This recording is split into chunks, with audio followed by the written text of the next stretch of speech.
سلام أملاك معكم يكون قدسان إخوات نوح جزء تي جزء زنا وحندلو مخنيات نتايو تزنقركم دس بلني لومي سلسة نقرك نقركم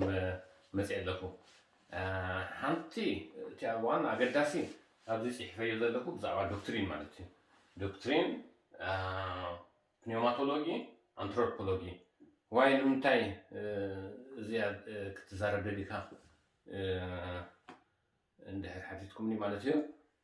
بزرز كعطوي بزرزر مالتيو تي كالاعي كزارب زدليكو انتايو حجي ابتي زلنايو عالم انتاي تتصماتنا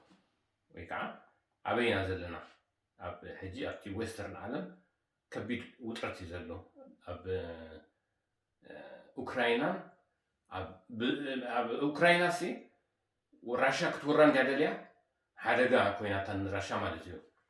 እዚኦም ዌስት ወርልድ ከዓ ንኡክራይና ክከላኸሉ ማለት እዩ ሕጂ ኣብዚ ዓብዪ ረፅኒ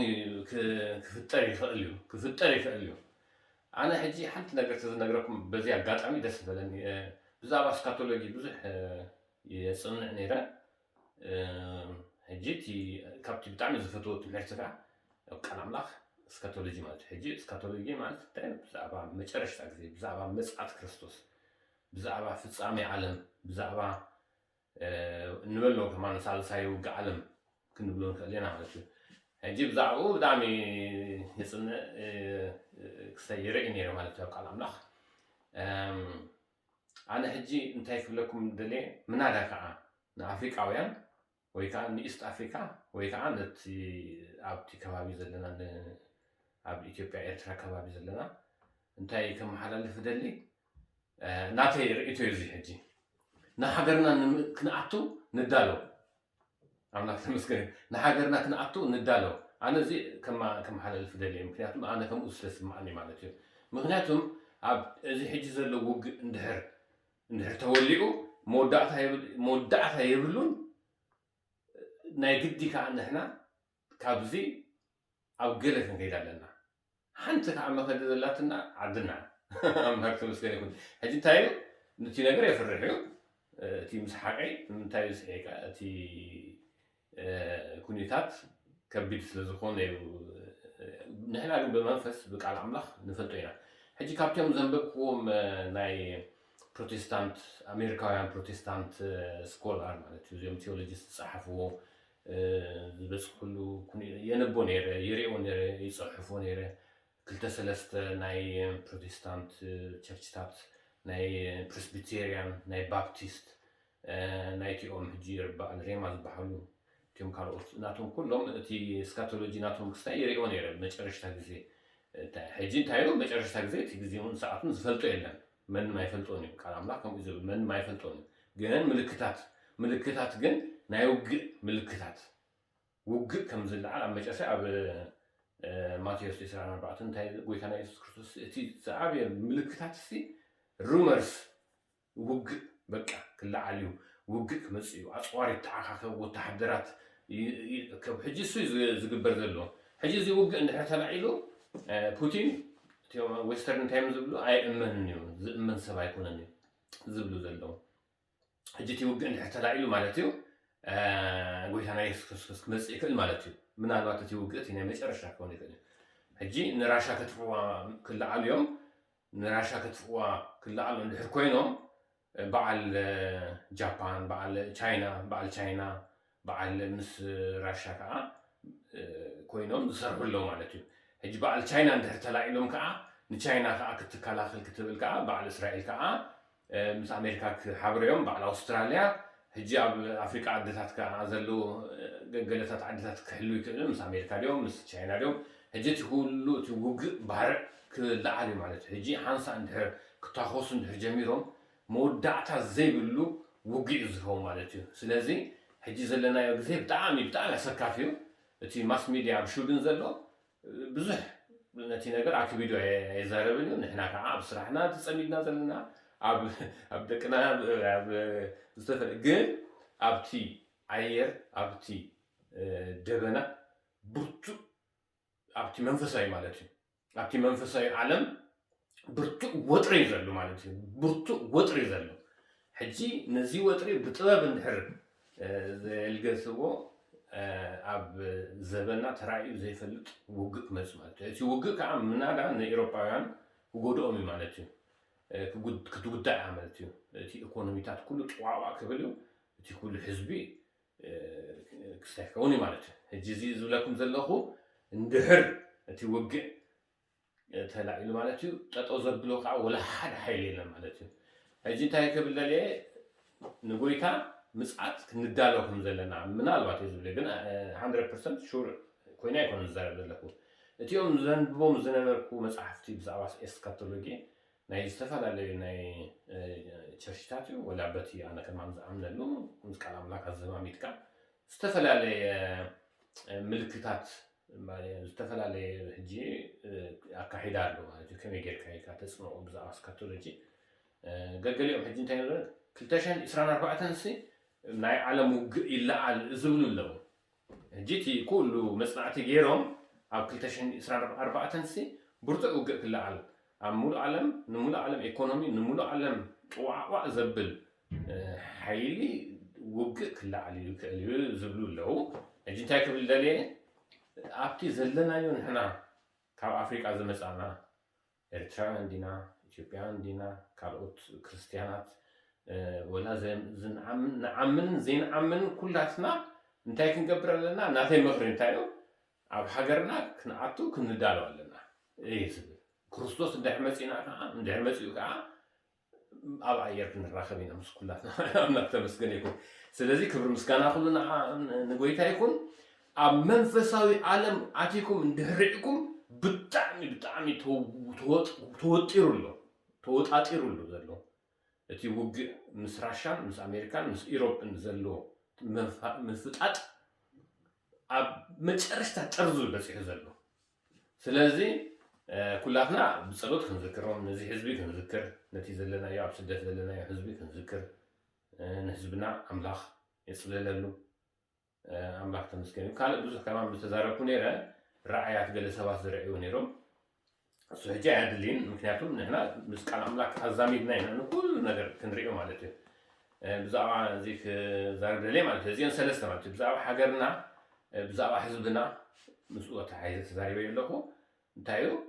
ክንፅሊ ኣለና ብዛዕባ ህዝብና ብዛዕባ ሃገርና ክንፅሊ ኣለና ብዛዕባ እቲ ኩነታት ኣብ ዓድና ዘሎ ብጣዕሚ ዝሕዝን እዩ ክንፅሊ ኣለና ሕጂ ኣነ ካብ ማስ ሚድያ ክጠፍእ ዝገበረኒ ዋና ምክንያት እንታይ እዩ ኣብ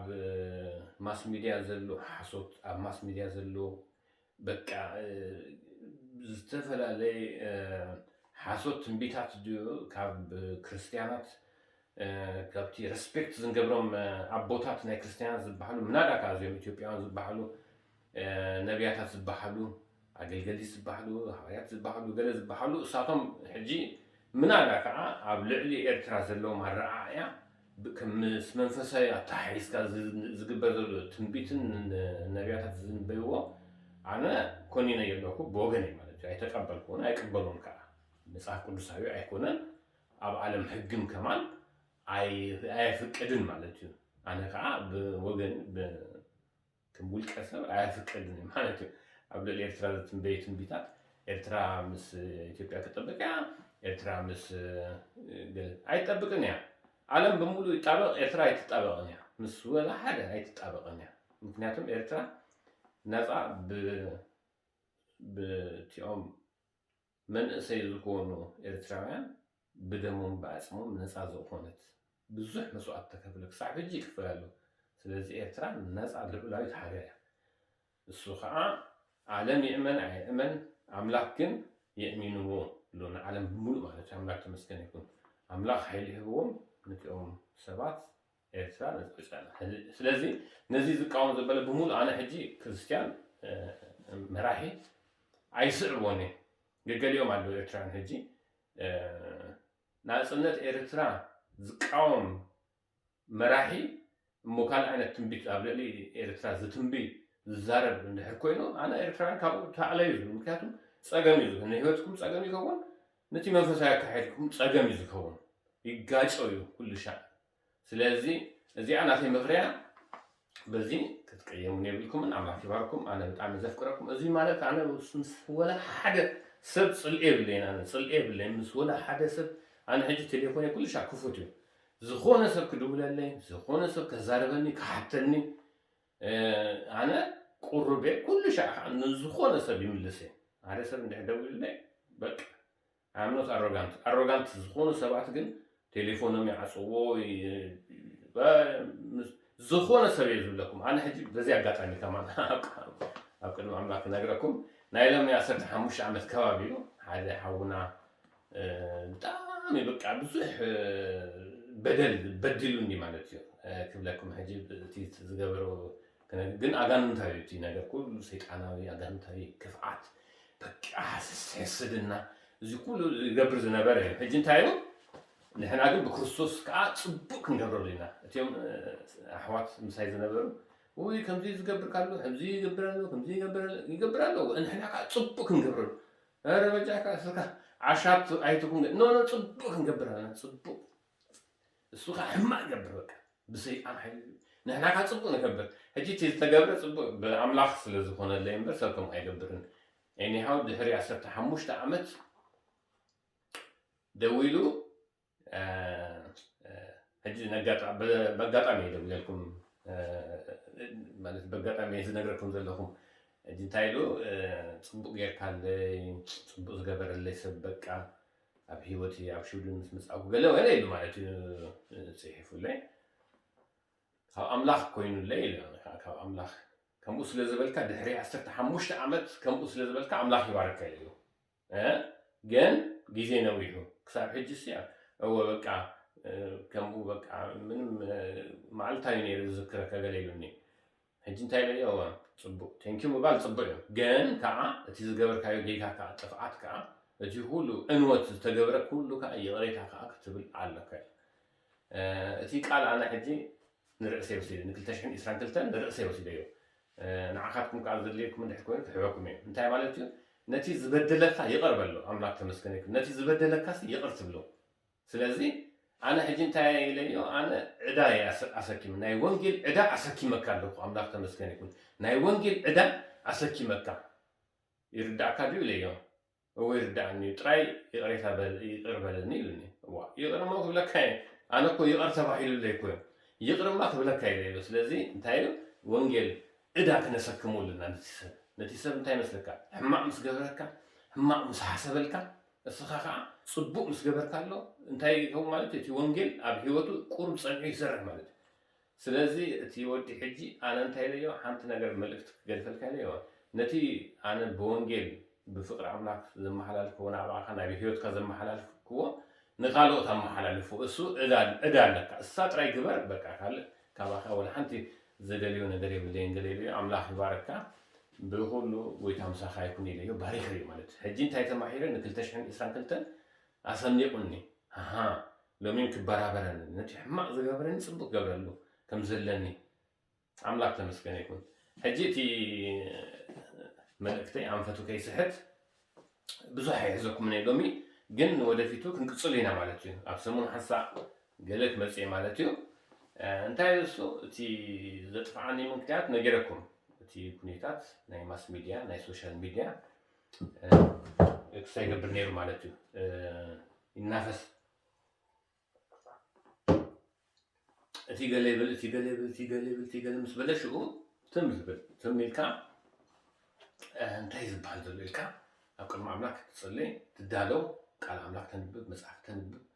ትዳለው ገዛኻ ደቅካ ተዕቢ ኩሉ ነገር ከዓ ትከታተሎ ማለት እዩ ኦንላይን እዩ ሕጂ ዘለናዮ ግዜ ኩነታት ማለት እዩ ኦንላይን ስለዝኮነ ኩሉ እዩ ዝበፅሓካ ስለዚ ኣምላክ ተመስገን ይኩን እንታይ እዩ ትም በል ምስ በለካ ትም ትብል ውፃእ ትዛረብካ ምስ በለካ ወፂእካ ትዛረብ ማለት እዩ እምበር ስኢልካ ትም በል እንዳበለካ ከምዚ ድራግ አዲክትድ ዝኾነ ሰብ እንዳውፃእካ ስኢልካ ትልፍልፍ እንድሕር ኮንካ ሰብ ከማን ጥቡቅ ስልቾካ ወይ ከዓ ብዙሕ ጥዕና የብሉን ብዙሕ ነገር ከውፅልካ ይክእል እዩ ማለት እዩ ስለዚ እንታይ እዩ እግዚኣብሔር ትዛረብ ምስ በለካ ትዛረብ ማለት እዩ ኣስተውኢልካ ከዓ ትዛረብ እቲ ነገር ከዓ ብቐሊል መገዲ ትዛረብ ስለዚ ኣምላክ ተመስገን ይኩን ሎሚ መፅአ ዘለኹ እንታይ ዝርኢ ዘለኩ ማለት እዩ እቲ ሳልሳይ ፖይንት ማለት እዩ ቀዳማይ ብዛዕባ ኤርትራ ተዛረብ ካልኣይ ብዛዕባ እዚ ህዝቢ ዘለና እዩ ማለት እዩ ሳልሳይ ብዛዕባ እዚኣ ዶክትሪን ማለት እዩ ብዛዕባ ፕኔማቶሎጂን አንትሮፖሎጂን ዋይ ንምንታይ እዚ ክትዛረብ ደሊካ እንድሕልኩምኒ ፅቡቅ ሕቶ ኣብ ዘመናት ኣሎ ኩሉ ሻዕ ሰባት ይስሕቱ እዮም ካብቲ ናይ ዶክትሪን ካብቲ ክላሲካል ዝኾነ ዶክትሪን ይወፅኦም ሕጂ እንታይ ኣብቲ ናትና ሶሳይቲ ማለት እዩ ኣብቲ ናይ ኤርትራ ክርስትና ኣብ ምናዳካ ኣብቲ ናይ ኢትዮጵያ ክርስትና ካብኡ ብዙሕ ነገር ከዓ መፅኡ እንዲ ዘሎ እንታይ ዝብል ኣሎ መስለኩም ንሕና መንፈስ ኢና ንሕና ኣምላኽ ኢና ንሕና ንዓሽቲ ክርስቶሳት ኢና ንሕና ቁራፅ ኣምላኽ ኢና ክፋል ኣምላኽ ኢና በቃ ኣብቲ ናይ ኣምላኽ ደረጃ ኣብኡ ኢና ዘለና ኢሎም ዝሓስቡን ዝዛረቡን ኣነ ብሓፂሩ ክነግረኩም እዚ ጌጋ እዩ ብፍፁም ጌጋ ክርስትና ኣይኮነን ከማን እዚ ክርስትና ኣይኮነን ናይ ክርስቶስ መንፈስ ኣይኮነን እንታይ ደኣ እዚ ውድቀት እዩ ውድቀት ስለ ዝኾነ ነዚ ሰብ እንታይ እዩ ሰብ ምኳኑ ክተምሕሮ ኣለካ እዚኦም ሰባት ሕጂ መብዛሕትኦም ኣነ ከምዚ ዝመስለኒ ወይ ከዓ ከም እዩ ከዓ መብዛሕትኦም ብዘይ ከይተኮስኮሱ ዝዓበዮም ቃል ኣምላኽ ከይፈለጡ ብደንብ ፅቡቅ ገይሮም ከይፈለጡ ሕጂ ዶክትሪን እንታይ እዩ ዶክትሪን ፅቡቅ ጌርካ እንድሕር ፈሊጥካ ወላ ሓደ ሰብ መፅኡ ዝታለለካ ዝፅብረካ ብኣይካ ትከይድ ኩሉ ሻዕ ኣምላኽ ተመስገን ይኩን ካልእ ግን ስእልካ ብፀሎት ጥራይ ወይ ከዓ ብክስታይ ጥራይ እንድሕር ከይድካ ቃል ኣምላኽ ዘይትፈልጥ ነርካ ካልእ መፅኡ እንድሕር ወሲኹልካ ወይ ከዓ ካልእ ሓተቶ ተኣቱ ማለት እዩ ስለዚ እንታይ ኢና ክንገብር ዘለና ኣብቲ ሱር መሰረቱ ኣብቲ ቃል ኣምላኽ ኣብቲ ክላሲካል ዝኾነ ኣብኡ ክንምለስ ኣለና ማለት እዩ ድሕሪ ማርቲን ሉተር ዘሎ ኣካይዳ ፅቡቅ ኣካይዳ እዩ እቲ ቃል ኣምላኽ እንዳተዓረየ እንዳተስተካከለ ኣንፈቱ እንዳተሓዙ ኣትሒዙ ሕጂ ግን ኣብ መጨረሻ ዘበን ከምቲ ቃል ኣምላኽ ዝብሎ ኣብ መጨረሻ ሓሰውቲ ነቢያታት ክለዓሉ እዮም እሱ ከዓ እቲ ናይ መጨረሻ ካብቲኦም ምልክታት ሓደ ውግእ ጥራይ ኣይኮነ ካብቲኦም ምልክታት ሓደ ሓሰውቲ ነቢያታት ከም ዝተስኡ ማለት እዩ ስለዚ ኣብቲ ናይ ዶክትሪን ኣቲና እንታይ እዩ ዝብል ክንርኢ ኣለና ሎሚ ሕጂ ቁርብ እየ ክህበኩም ማለት እዩ ሕጂ ፕኔማቶሎጂ ብዛዕባ መንፈስ ትምህርቲ እዩ ሕጂ ቃል ኣምላኽ እንታይ ይብል ማለት እዩ ከምቲ ኩላትና ንፈልጦ ኢና ግን ከንብቦ ብሽም ኢየሱስ ክርስቶስ እግዚኣብሔር ኣምላኽ ሓግዘኒ ነዚኦም ዝምልክ ዝከታተሉ ዘለዉ ከዓ ኣብ ገዝኦም ኮይንካ ክትባርኾም ንትምህርቲ ክኾኖም ኣነ ሕጂ ጥራይ ክመርሓኩም እምበር እስኻትኩም ፅቡቅ ጌርኩም ክትከታተልዎ ማለት እዩ ብዛዕባ ፕኔማቶሎጂ መፅሓፍቲ ድዩ ምስ ቃል ኣምላኽ እንዳገበርኩም ተኸታተልዎ ሕጂ ፕኔማቶሎጂ ብዛዕባ መንፈስ ቅዱስ ኣስተምህሮ ብዛዕባ መንፈስ ኣምላኽ እዩ ዝዛረብ ብዛዕባ መንፈስ ኣምላኽ ጥራይ ሕጂ መንፈስ ኣምላኽ ብሽም ኢየሱስ ክርስቶስ ኦሪት ዘፍጥረት ምዕራፍ 1 ካብ 1 ኣምላኽ ብመጀመርታ ሰማይን ምድርን ፈጠረ መን ኣምላኽ ምድሪ ድማ በረኻን ጥርያን ነበረት ፀልማት ከዓ ኣብ ልዕሊ ማዕሙቕ ነበረ መንፈስ ኣምላኽ ድማ ኣብ ልዕሊ ማያት ይዝንቢ ነበረ መንፈስ ኣምላኽ ኣብ ልዕሊ ማያት ይዝንቢ ነበረ ኣብዚ ሕጂ መን ነበረ ዝብል መንፈስ ኣምላኽ በይኑ ከም ዝነበረ መንፈስ ኣምላኽ በይኑ ከም ዝነበረ ሰብ ኣብዚ ነይሩ ኣይብልን ሕጂ ኣምላኽ ኣብዚ እንታይ ነው ንምንታይ ኣብዚ መፅኡ ንክፈጥር ማለት እዩ ንክፈጥር እዩ መፅኡ ማለት ነው ተመስገን ይኩን ሕጂ ኣብዚ ከዓ እንታይ ኣሎ አንትሮፖሎጂ ከዓ ኣስተምህሮ ብዛዕባ ሰብ ማለት እዩ ኣብዚ ይፈላለዩ ኣብዚ መንፈስ ኣምላኽ ኣሎ ኣብዚ ፍጥረት ሓደ መንፈስ ኣምላኽ ካብ መጀመርታ ከም ዝነበረ እዩ ዝዛረብ ብድሕሪኡ ይፈጥር ማለት እዩ እዚ ማን እዩ ዝፈጥር መንፈስ ኣምላኽ ኣብዚ ከዓ አንትሮፖሎጂ ኣሎ ኣብ ዘፍጥረት 1:26 እንታይ ይብል ኣሎ እዚኣ ክንገብራ ብሽም ኢየሱስ ክርስቶስ እንታይ ይብል ኣሎ ምስለኩም ኣምላኽ ከዓ ብመልክዕና ከም ምስልና ሰብ ንግበር ንመን ንግበር ንሰብ ንግበሮ ማለት እዩ ንስርሖ ማለት እዩ ንፍጠሮ ማለት እዩ ፈጢሩዎ ኣምላኽ ተመስገን ይኩን ናይ ኣምላኽ ፍጡራት ምዃንና ክንሕጎስ ኣለና ኣምላኽ ተመስገን ይኩን እንታይ ኢልካ ጥሪ ኢልካ ኣምላኽ ጥሪ ኢልካ መንፈስ ጥሪ ኢልካ ኣብ ላዕሊ ዋ ሰይጣን እኮ ከምኡ ገይሩ ተፈጢሩ ሲ መልኣክ ገይሩ እኮ ይፈጢርዎ መልኣክ ሲ ሊቀ መልኣክ أبتي كيرو بكوي غيرو تريلو قلنا أملاك كون منفس كون دليل أملاك حبيل ويز بالك أملاك كنريو هنا قال مالتي السو حجي جن كنريو زدلي كنت هاي زي أب زفترة هذا إساس شتن سب فطور كم زكونة تفتيرو يزبل أب مقرف حدا كاب حدا كسب كلتا እግዚአብሔር አምላክ በዓሉ መንፈስ ከም ዝኾነ ንኹሉ ክፈጥር ከም ዝጀመረ ፈጣሪው እዚ ፈጣሪው መንፈስ አምላክ አንትሮፖሎጂ ሰብ ፍጡር ከም ዝተፈጥረ እዚ ሕጂ ክንፈልጥ እዚ ሒዝና ኢና ዳሕራይ ንኸይድ ማለት እዩ ሕጂ እዚ ብዛዕባ ሰብ ቀፂልና እንድሕሪእና ማለት እዩ ሰብ ወላ ክሳብ መጨረሻ ሰብ ኮይኑ ዝነብር ክሳብ ወላ ብስጋ ይሓለው ወላ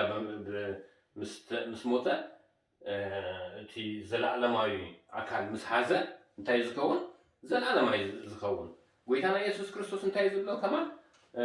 መንፈስ ትኸውን ኢካ መልኣክ ትኸውን ኢካ ገለ ከም መልኣክ ክትኮኑ ኢኹም ዝብል ከም መልኣክ ክትኮኑ ኢኹም ማለት እኮ መልኣክ ትኮኑ ኢኹም ማለት ኣይኮነን መላእክቲ ካልእ ኣካል እዩ ዘለዎ ሰብ ከዓ ካልእ ኣካል እዩ ዘለዎ ገሊኦም ሰባት ሰብ መልኣክ ከም ዝኾነ ዝዛረበሉ ጌጋ እዩ እዚ ከማን ሕጂ ብዛዕባ አንጀሎጂ ሕጂ ካልእ ግዜ ክንሪኦ ኢና ቀፂልና ማለት እዩ ሕጂ እንታይ እዩ ሰብ እዩ ናቱ ኣካይዳ ኣለዎ ፍጡር እዩ ንኣምላክ ተዓዚዙ ክከይድ ኣለዎ በቲ ኣምላክ ዝሃቦ መንፈስ ብኡ ኣምላክ ተመስገነ ስለዚ እንታይ ሕጂ ሰብ ቅድሚ ውድቀት ነይሩ ቅድሚ ውድቀት ማለት ኣዳምን ሔዋንን ብሓጢኣት ወዲቆም ምሽ ቅድሚኡ ግን ንዝተወሰነ ግዜ ነይሮም ማለት እዩ ኣብ ቅድስና ኣብ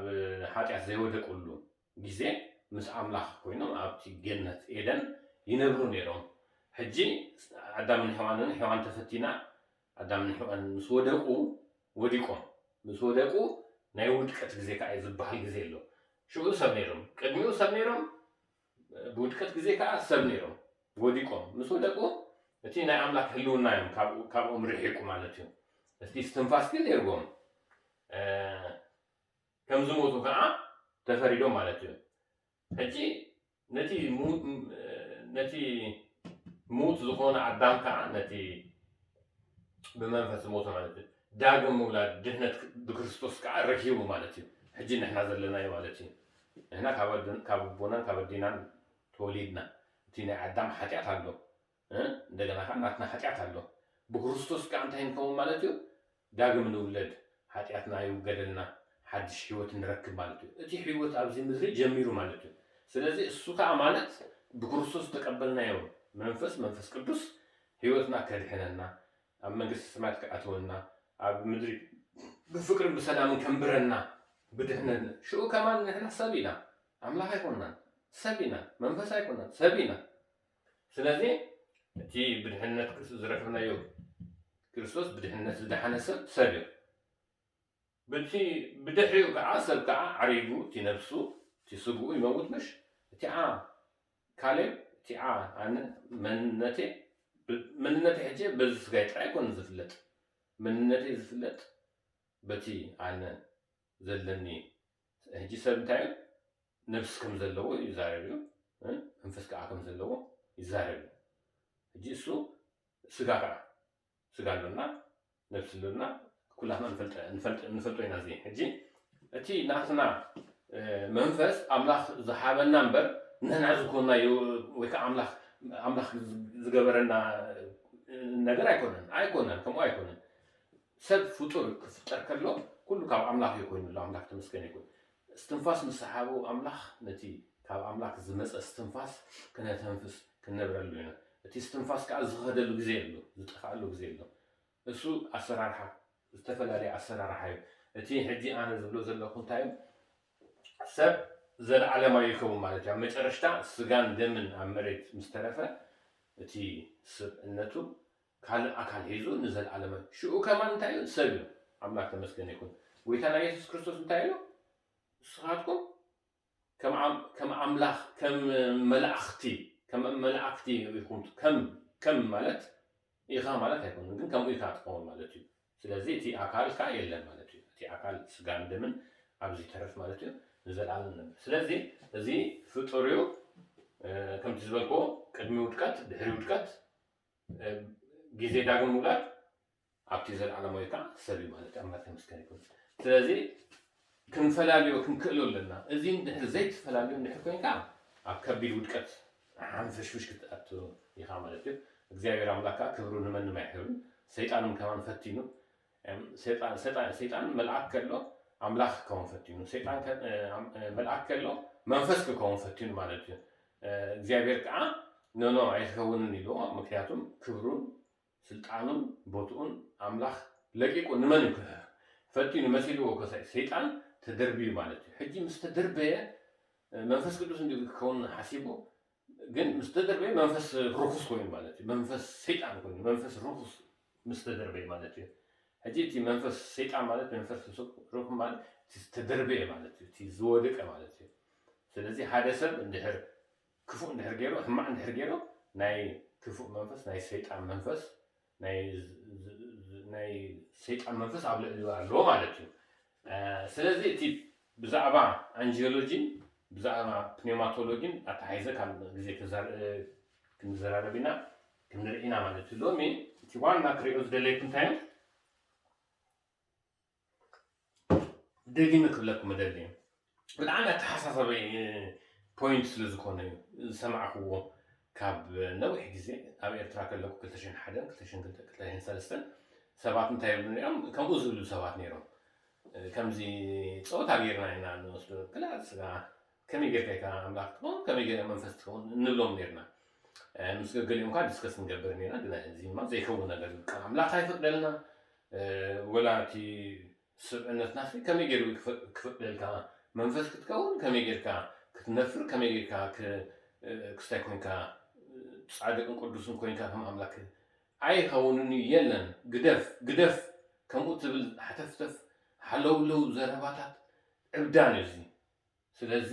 እግዚአብሔር አምላክ ግን ቅዱስ እዩ አምላክ እዩ መንፈስ እዩ በይኑ እዩ አምላክ ተመስገን ይሁን ስለዚ መንፈስ ቅዱስ ግን ንዓና ክርዳዓና ንዓና ኣብ ምድሪ ከለና የድልየና እዩ ስለዘለየና መሲኡ ብዝተፈላለየ ሁኔታ ይግለጽ ድንገት አምራት ይገብር አምላክ ተመስገን ይሁን ንሕና ይኩንና ንገብር መንፈስ አምላክ ኮይና ብማይ ይግለጽ እዩ አምላክ ተመስገን ይሁን ኣብ ናይ ኦልድ ተስታመንት እንድሕሪና መንፈስ ቅዱስ ሕጂ ብማይ ከም ዝግለጽ ብማይ ተገሊጹ ህይወት ከም ዝህብ ማይ ሕጂ ናይ ህይወት ምልክት እዩ እንደገና ከዓ ናይ ጽሬትን ናይ ንጽሕናን ምልክት እዩ መንፈስ ቅዱስ ማለት ብማይ ምስተገልጸ ስርዓታት አሉ ኣብቲ ናይ ሙሴ ሕግታት ከም ዘጽሪ ከም ዘንጽሕ እንደገና ከዓ ብሓዊ ከዓ ይግለጽ እዩ ኣብ ኢሳያስ እንድሕር ርኢና ብሓዊ ከም ተገልጸ ንርኢ ማለት እዩ ኃጢአት ከም ዝጽሪ ማለት እዩ ብሓዊ እንደገና ከዓ ብዘይቲ ከዓ ዘይቲ ከም ንፈልጦ ብርሃን ይህብ ንምግቢ ይከውን ከምኡ ከዓ መድሃኒት ማለት እዩ እዚ ኩሉ ሕጂ ንዓና ክርዳዓና እምበር መንፈስ ቅዱስ ማንነቱ ቀይሩ ሰብ ኮይኑ ወይ ከዓ ንሕና መንፈስ ቅዱስ ኣይኮነን ከምኡ ዝበሃል ነገር ገይሩ ኣምላኽ ንዓና በቲ ዝርዳዓና ብኡ ገይሩ ይግለጸልና ማለት እዩ አምላክ ተመስገን ይሁን ስለዚ ቀጻሊ ክንሪኦ ኢና ማለት እዩ ሕጂ ኣብቲ ናይ ኦልድ ተስታመንት ከማ ዲፕሊ ምእታው ኣያድልየኒ ግን እቲ ዋና ግን እቲ ክስታይ ኣንፈትና ክንስሕት የብልናን ሰብ ኮይኑ ክነብር ዘለዎ ኣምላክ ከዓ ናቱ ኣመሓድራ ኣለዎ ናቱ ኣሰራርሓ ኣለዎ ማለት እዩ ስለዚ ኣብዚ ነቶም ዝጋገዩ ኣይትጋገዩ ክንብሎም ኣለና ነቲኦም ዝሰሓቱ ክንመልሶም ክንክእል ኣለና ብጸርፊ ብምውራድ በኪድ ገለ ብምፍላይ ገለ ከይኮነ ቃል ኣምላክ ጽቡቅ ጌርካ እንድሕር ፈሊጥካ ነቲ ሰብ ተፍልጦ ማለት እዩ ስለዚ እቲ ሰብ ፈሊጡ ከምዚ ኢሉ ሽኡ ኣብ ልቡ ይምለስ ማለት እዩ ስለዚ ኣምላክ ተመስገን ይኩን ኣምላክ ይባርኩም ኣነ ሕጂ ዲስከስ ዝገበርክዎም ሰብ ኣለዉ ብዛዕባ መንፈስ ኣምላክ ብዛዕባ ትሪኒቲ ካብቲ ዲስከስ ዝገበርክዎ ኣምላክ ተመስገን ይኩን ብዙሕ ግዜ የዕወተ ዲስከስ ምስ ገበርክ የዕወተ ገገሊኦም ከምዚ ኢሎም ይርድኡ ምልስ ይብሉ ማለት እዩ ገገሊኦም ከዓ ተረዲኦም ብልቦም ይሕዝዎ ማለት እዩ ኮምፕሊትሊ ከዓ ኣብ ጎይታ ዝተመልሱ ኣብ ልቦም ዝተመልሱ ኣለዉ ስለዚ ይከኣል እዩ ኣምላኽ ከዓ ይከኣል ስለዚ እንታይ ዝብል ትምህርት ኣሎ ኣፖሎጀቲክስ ዝብል ትምህርት ኣሎ እሱ ከዓ እንታይ እዩ how to defend your truth ወይ ከዓ እቲ ናትካ እምነት ናትካ ፌዝ how to defend your faith and duty apologetic ትምህርት መጀመርታ ናትካ እምነትካ ሰይጣን ከወስደልካ ዝተፈላለዩ መጽሐፋት ከተንብብ ከለካ አምላክ የለን ዝብል ደረጃ ሃያደ ከምኡ ትበጽሒካ እዚኦም ሹናት እጂ ከአብهم በጽሖም ሓለውለው ያአቱ ማለት እዩ ሕጂቲ apologetic ስለዚህ ብሎም እቲ apologetic እንታይ ንርእስካ how to defend your Christianity how to defend your faith ሕጂ ንዓኻ ነቲ ጉጅለ ነቲ ኩሉ Christianity ነቲ ኩሉ እምነት ማለት እዩ ከመይ ጌርካ ትከላኸሎ ማለት እዩ ሕጂ እሱ ብቆየቃ ብባዕሲን ብጽልእን ገለካ ይኮነ ብምፍላጥ ብፍልጠት አምላክ ማለት እዩ ስለዚህ አምላክ ተመስገን ይሁን እቲዮም ዝስሕቱ እንታይ ይመስለኩም እቲዮም ዝስሕቱ ነቲ ኩሉ ከባቢና ነቲ ኩሉ ነቲ ጉጅለ ንርእሱ መጀመሪያ ያጥፋሉ ነቲ ጉጅለካ ያጥፋሉ እንደገና ኔሽን ዘጥፍእ ትምህርት እዩ በዓል አርዮስ እጂ ከምኡ እዮም አርዮስ እጂ ንጎይታና ኢየሱስ ክርስቶስ ካብ አምላክነቱ ከውርዶ ኣብ ሰብ ደረጃ ከብጽሖ ንሰብ ከዓ ኣብ አምላክ ደረጃ ከብጽሕ ከምኡታት ዓይነት ትምህርትታት ከምህር ገለታት ስለሹ ነቲ ትምህርቲ ኮኒኖሞ አውጊዞሞ ማለት እዩ ሕጂ አርዮስ ከመይ ዝፍለጥ ከም ሰይጣን ዝፍለጥ አርዮስ እንደሄልኩም ብላ ሸይጣን አርዮስ ግን ካብቶም ቀሳውስቲ ሓደ ነይሩ ካብቶም ናይ ሮማ ናይ ካቶሊክ ቀሳውስቲ ማለት ስለዚህ እንታይ ክብለኩም ደለ ሕጂ እውን ንክርስትና ንደቅና ነቲኦም ቤተሰብና ነቲኦም ይዕርክቱና ነቲኦም ጎይታ ነቲ ኔክስት ጀነሬሽን ናሃገርና እቲ ጥዑይ ዝኾነ ትምህርቲ ክነምህር ክንክእል ኣለና ማለት እዩ አምላክ ተመስገን ይሁን ስለዚህ ብጎይታ ብጣዕሚ ዘፍቅረኩም ሕጂ እንታይ ዶክትሪን ብዝብል ቀጻሊ ክንርኢና ማለት እዩ ሎሚ ዝርኢናዮ ብዛዕባ ፕኒውማቶሎጂን አንትሮፖሎጂን ብዛዕባ መንፈስ አምላክ መንፈስ ብዛዕባ አንትሮፖሎጂ ሰብ ብዛዕባ ሰብ ከዓ ሰብ ዝኾነ ርኢና ማለት እዩ ስለዚ እዚ ትምህርቲ ኣቲኩም ኣብ ቃል አምላክ ከተንብብዎ ከተጽንዕዎ ይመክረኩም ማለት እዩ ብጎይታ ይፍቅረኩም بقطعي تمهرت كنراها بينا أملاك باركم سلام